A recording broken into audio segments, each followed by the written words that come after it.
सभी को नमस्कार। मैं Hemlata Verma HC square Hemlata coaching classes में आप सभी का स्वागत करती हूँ।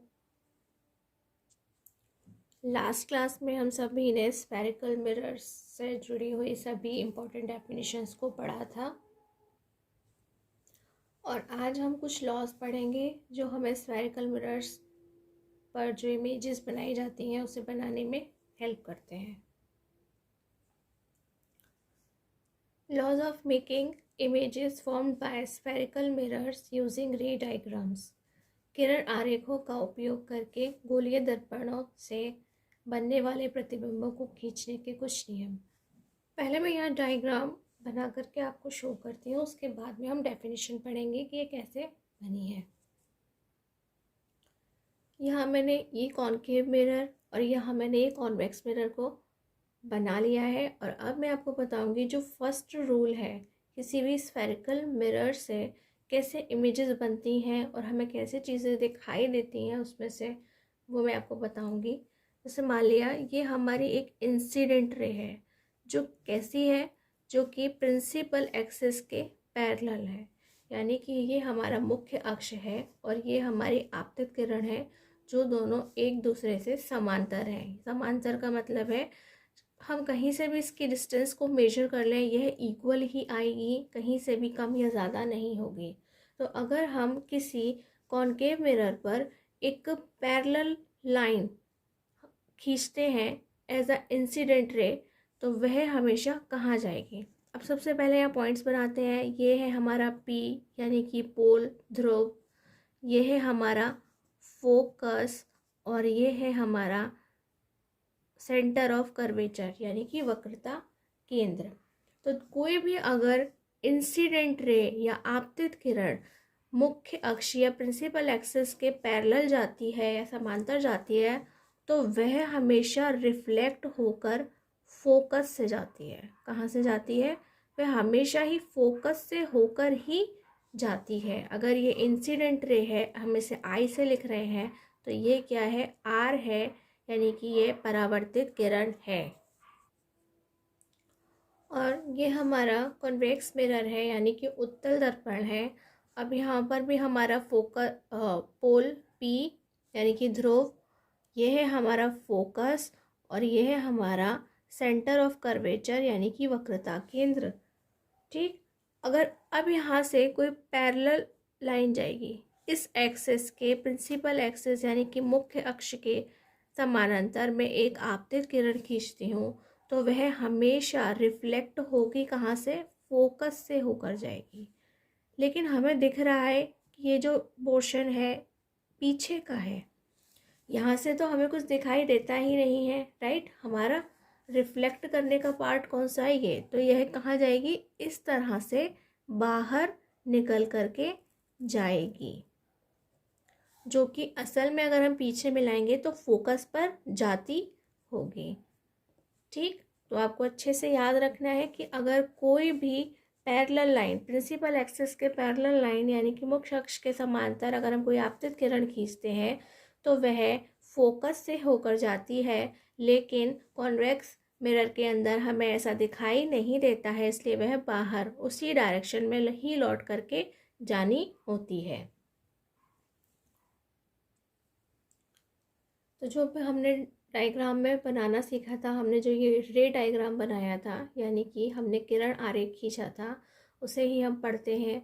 अ ray parallel to the principal axis after reflection will pass through the principal focus in case of a convex mirror और appear to diverge from the principal focus in case of a convex mirror।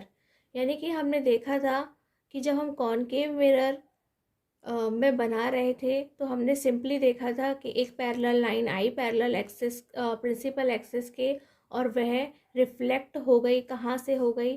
Focus से reflect होकर चली गई इन case of a concave mirror.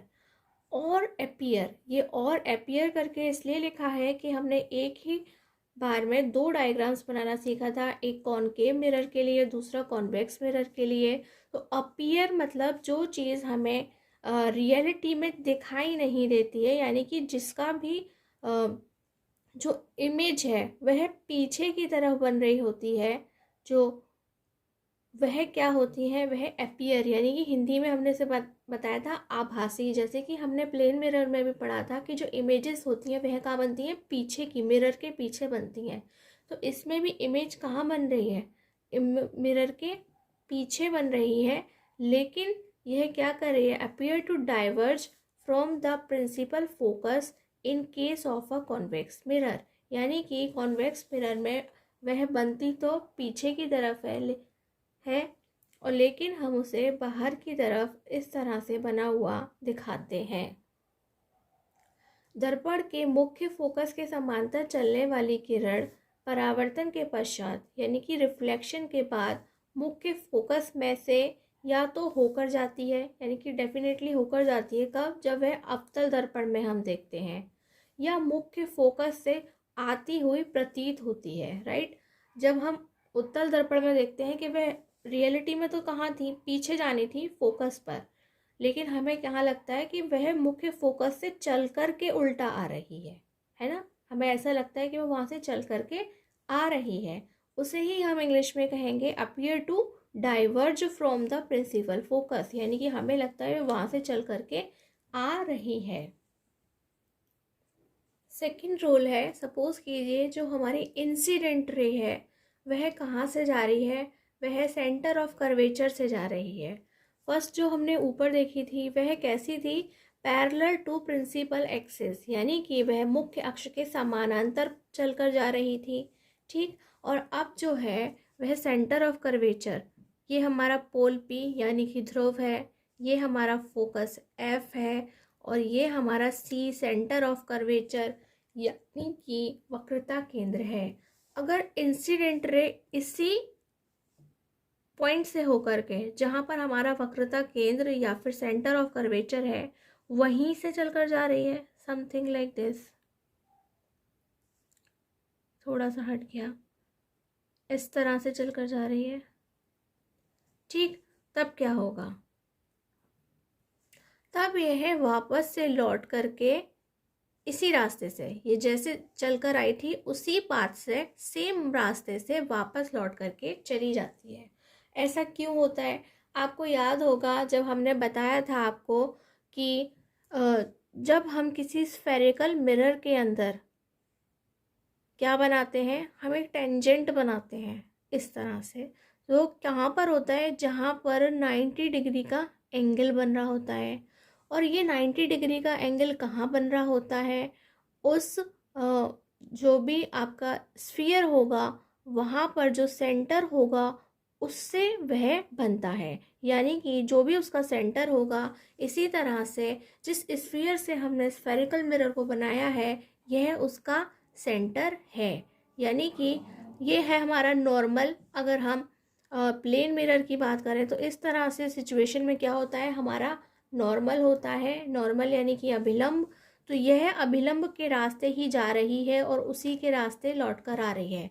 पहले हमारे यहाँ कोई angle हुआ करता था और उसी एंगल से लौट कर आता था, लेकिन अब क्या हुआ है कि ये जो हमारा अभिलंब या नॉर्मल है ये इसी के ऊपर से चलकर जा रही है। यानी कि यहाँ पर कोई भी डिग्री का एंगल नहीं बनना, यानी कि 0 डिग्री का एंगल बन रहा है और वह उतना ही 0 डिग्री का एंगल बनाकर ही वापस ऊपर लौट कर जा रही है, ठीक है। तो यह हमारा क्या था, ये हमारा नॉर्मल है, अभिलंब है। सेंटर्स ऑफ कर्वेचर जो लाइन होती है वह हमारा क्या होता है, नॉर्मल होता है, अभिलंब होता है। ये उसी पे से चल कर गई थी, इसलिए वह बिना कोई एंगल बनाए हुए, उनके बीच में कोई एंगल नहीं है, 0 डिग्री है, तो वह उसी रास्ते से 0 डिग्री का एंगल बनाते हुए वापस लौट करके आ रही है, ठीक है। इसे हम लिखेंगे angle i is equal to angle r is equal to 0 degree, ठीक। ऐसा सिर्फ उसी सिचुएशन में होगा जहाँ पर हमारी जो इंसिडेंट रे आई यानी कि आपतित किरण आई है वह सेंटर ऑफ कर्वेचर यानी कि वक्रता केंद्र से होकर जाती है, तो वह उसी रास्ते से वापस लौट करके आ जाती है, सेम पाथ से, और वही हमारी क्या है, रिफ्लेक्टेड रे यानी कि परावर्तित किरण बनती है। ठीक इसी प्रकार से अगर हम इस कॉन्वेक्स मिरर यानी कि उत्तल दर्पण में देखते हैं तो यह हमारा P यानी कि पोल है, यह हमारा फोकस और ये हमारा C सेंटर ऑफ कर्वेचर यानी कि वक्रता केंद्र है। तो यहाँ पर अगर कोई लाइन यहाँ पर दिखाई तो देगी नहीं, आभासी होती है, ठीक है। किस तरह की होती है? वर्चुअल इमेज होती हैं, जो कि कहाँ बनती हैं? मिरर के पीछे के पोर्शन में जो भी इमेजेस होती हैं वो वर्चुअल होती हैं, इसलिए हमें यह पोर्शन दिखाई तो नहीं देता, लेकिन ये कहाँ दिखाई देगा? इस रिफ्लेक्टिंग सरफेस पर हमें दिखाई देगा। तो जब यह जाएगी तो कुछ इस तरह से चल कर जाएगी, लेकिन जब ये लौट कर जाएगी तो इसी रास्ते से वापस लौट करके आएगी। ये हमारी इंसिडेंट रे यानी कि आपतित किरण है, और यह जब इसी रास्ते से लौट कर आ रही है तो यही हमारी रिफ्लेक्टेड रे यानी कि परावर्तित किरण है। यहाँ पे भी क्या है? Angle i is equal to angle r is equal to 0 degree. यह आपको याद रखना होगा कि यह सिर्फ ऐसा इसीलिए हो रहा है कि यहाँ पर 0 डिग्री का एंगल बनता है और वह उसी रास्ते से लौट करके आ जाती है, ठीक है। अब हम इसे रिटन फॉर्म में देख लेते हैं। A ray passing through the center of curvature of a concave mirror or directed in the direction of the center of curvature of a convex mirror after reflection is reflected back along the same path.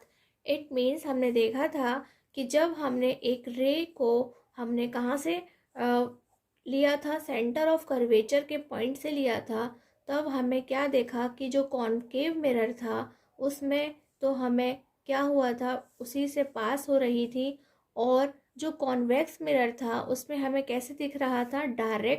Directed in the direction of the centre of curvature, यानी कि वो हमें centre of curvature की तरफ जाती हुई दिखाई दे रही थी। After reflection is reflected back along the same path, और फिर वह उसी रास्ते से वापस लौट करके ऊपर आ रही थी, ठीक।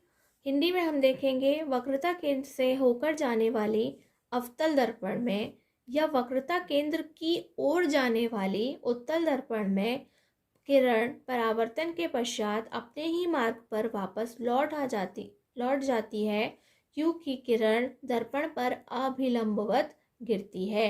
अभिलंबवत मतलब किस तरह से गिरती है? यह हमारा क्या है? ये हमारा नॉर्मल है यानी कि अभिलंब है, और वह सेम उसी के ऊपर आती है चल कर के, और फिर उसी से चलकर लौट जाती है, क्योंकि वहाँ पे किसी भी प्रकार का कोई एंगल नहीं बनता है, यानी कि वह 0 डिग्री रह जाता है, इसलिए वह उसी रास्ते से लौट जाती है। अब हमारा लास्ट और थर्ड रूल हम देखते हैं। ये हमारा पोल P है, यह है फोकस F है, और ये हमारा C सेंटर ऑफ कर्वेचर यानी कि वक्रता केंद्र है। ये हमारा ध्रुव है, ये हमारा फोकस है, और ये हमारा सेंटर ऑफ कर्वेचर यानी कि वक्रता केंद्र है। पहले हमने देखा था कि फर्स्ट रूल में पैरेलल लाइन जाती है, यानी कि समांतर एक लाइन होती है, वही आपतित किरण होती है, उससे हम रे डायग्राम बनाते हैं। फिर सेकंड में हमने देखा था कि वह सेंटर ऑफ कर्वेचर यानी कि वक्रता केंद्र से होकर जाती है, चल करके जाती है। और हम थर्ड में देखेंगे कि वह हमारे अगर फोकस से चलकर जाती है तब क्या होगा। ये देखिए, मैं एक लाइन ड्रॉ कर रही हूँ जो फोकस से चलकर जा रही है। आप स्केल का यूज़ करें, बहुत अच्छा डायग्राम बनेगा, और स्केल से ही बनाना होता है, ठीक। मैं यहाँ यूज़ नहीं कर पाऊँगी वरना अच्छे से आपको दिखाई नहीं देगा। अगर कोई इंसिडेंट रे फोकस से होकर के जाती है, यानी कि आपतित किरण फोकस से होकर जाती है, तो वह क्या है? वह